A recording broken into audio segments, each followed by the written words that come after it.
అది అది ఎంట్రన్స్ అండి. అక్కడి నుంచి ఇలా ముందుకు వస్తే ఇక్కడ సైడ్ పార్క్ ఉంటుంది.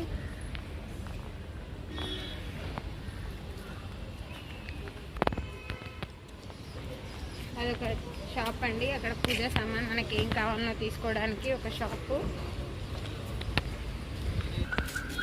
ఇదే ఆ పార్క్ అని చెప్పాను కదండి, ఆ పార్క్లో ఇది ఉంది. చూసారా ఎంత బాగుంది, ఎంత పెద్దగా ఉందో.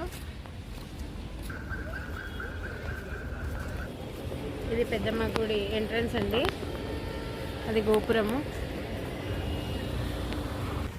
ఇది యజ్ఞశాల అండి, అంటే ఇక్కడ ఏమైనా యజ్ఞాలు అట్లా చేసుకోవడానికి. అటువైపు గోవులు